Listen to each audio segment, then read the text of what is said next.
So may balita ngayon mga sang sa international na itong China ay may ginagawa daw pong medyo ikinakatakot ng Taiwan na possible daw po pagsimulan po ng invasion na po ngayon sa Taiwan nitong puwersa ng China. So may bagong balita, bagong update patungkol dyan, pag-usapan po natin.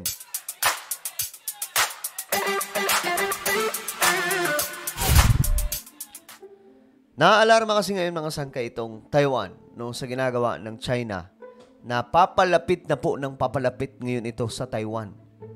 At ito nga po ay nagbigay ng takot sa maraming komunidad doon, especially yung puwersa nila. Kung kaya't nagre-ready po sila ngayon mga sangkay kung sakaling ito na ang invasion na ginagawa ngayon ng China. Anyway, before we start, pakisubscribe po muna yung ating YouTube channel. Ayan po.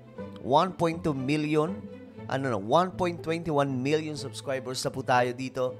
Kaya naman, isubscribe nyo na po ito. Kung hindi pa po kayo nakakapag-subscribe, makikita nyo po yung subscribe button sa ibaba. Pindutin nyo lamang po yan, tapos i-click nyo yung bell at i-click nyo po yung all.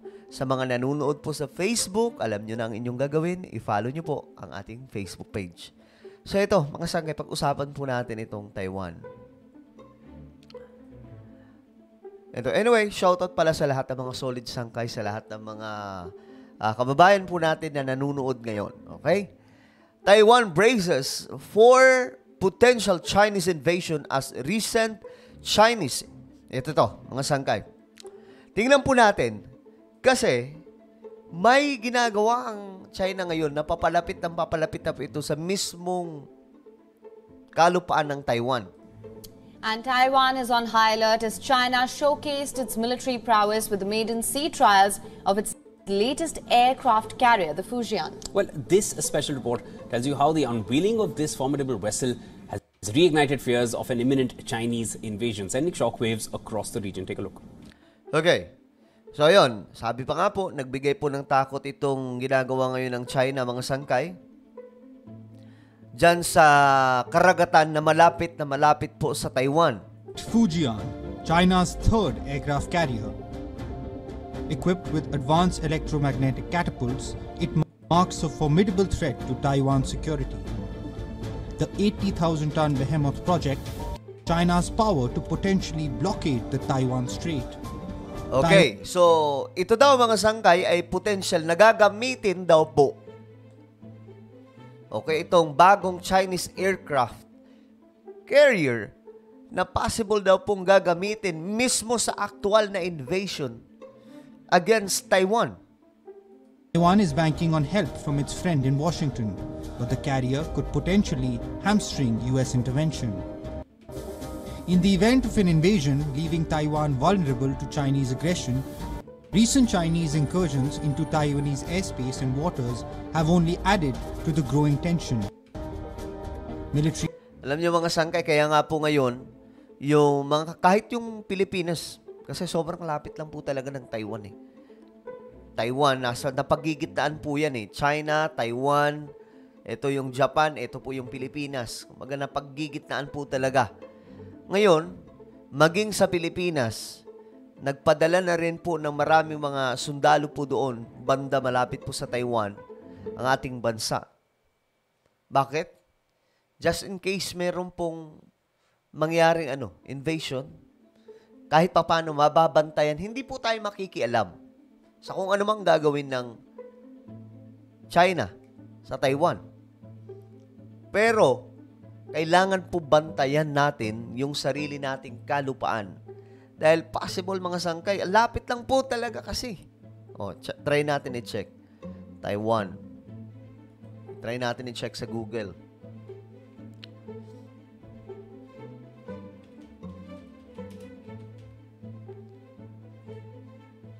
Ito yung Taiwan, di ba? Ito yung Taiwan, mga sangkay.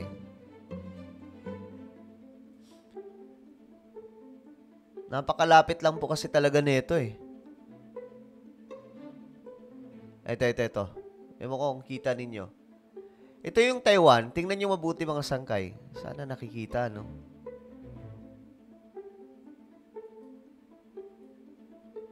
Yan yung Taiwan. Okay, kita nyo? Yan yung Taiwan. Tapos, ito po yung Japan. Ito po yung Pilipinas, ito po yung China.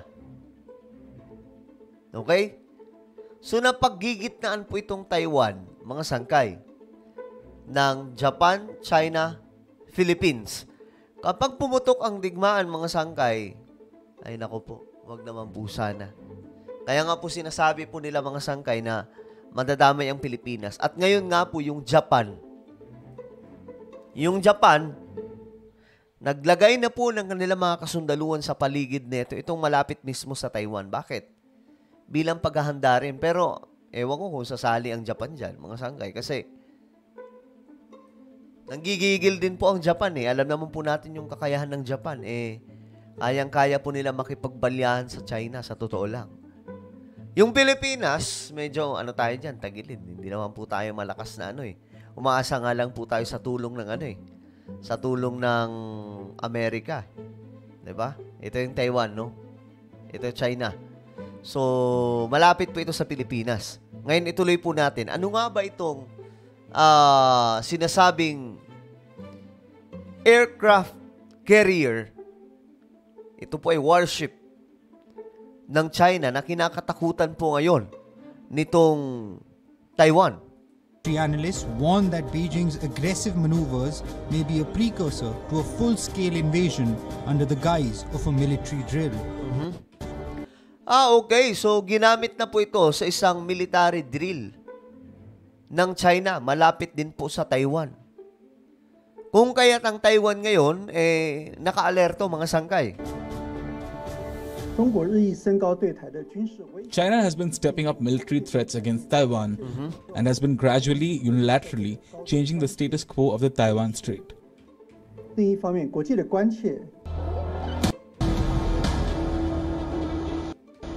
With President-elect Lai Ching-te's inauguration looming, Taiwan's military is on high alert, bracing for provocative exercises by China. Grabe kasi itong military exercise kayo ng China eh. Malapit na po sa Taiwan eh. Kaya, alam nyo mga sangkay, bagamat sinasabi, may mga nakakausap po akong Pilipino no, na nasa Taiwan na sinasabi po nila na mukhang hindi naman siguro mangyayari. Pero, ewan ko kung inaano lang po ito ng media, parang hinahype lang. Pero, yung lumalabas kasi sa mga balitaan, kagaya po na ito mga sangkay, tila baga delikado po ang sitwasyon eh. 'Di ba? So, hindi ko alam kung possible nga ba this year mag-umpisa itong invasion ng China kasi ayaw po talaga ng Taiwan eh. Sinabi na nga po na kumbaga sa Tagalog, sinabi na po ng China kung ayaw nyo ng maayos sa usapan, edi gawin natin ito kahit pwersaan na. Ganun po ang inano ng China ngayon, inimpose. Kung kaya't may mga ganitong military drill, hindi ko alam kung pananakot ito sa Taiwan. Siguro kasama na rin doon. Beijing views Lai as a dangerous separatist and has rebuffed his overtures for dialogue. Last week, China criticized the latest package of US military assistance to Taiwan. Grabe, no? Puspusan po talaga yung paghahanda ng Taiwan. May mga na nga sila ngayon eh. Dumarami po yung kanilang military reservists. No, at any moment man kasi, napuputok ko itong digmaan, at least marami pong susuporta ng mga Taiwanese. The Taiwan issue is China's internal affair, which tolerates no external interference. The insertion of Taiwan-related content into the US congressional bill seriously violates the One China principle and the 3 joint communiques of China and the US, and sends a wrong signal to the separatist forces in Taiwan.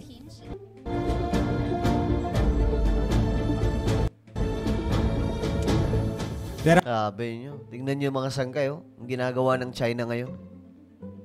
Other indications too. China is amassing a staggering $170 billion gold reserve, leading experts to speculate that Beijing is fortifying.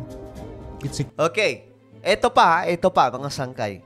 Ang China ngayon, nag-iimbak na po ng maraming mga ginto. Actually, ibang topic to mga sangkay, no? Baka sa susunod i-topic natin ito kasi mayroon po sila ngayong mabilisang pag-aano ng mga ginto. Paghahakot ng mga ginto itong China. Alam nyo kasi, ganito lang yan. Kapag nagsimula po ang digmaan, okay?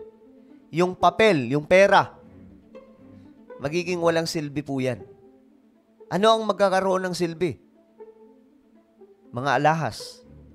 Lalong-lalo na po yung ginto. Yun po yung may silbi at that time. Yung mga pera, wala po yan mga sangkay. Kapag nagkagera, ang pera po ay wala po. Ang magiging ano dito, magkakaroon ng silbi ay ginto. Kaya itong China, medyo napaghahalataan na mayroong, tila baga mayroong paparating na matindihang event. Ano ba to? Ito na ba ay digmaan mga sangkay? Pag-usapan po natin yan kasi mayroong pong gold rush ngayon itong China na ginagawa.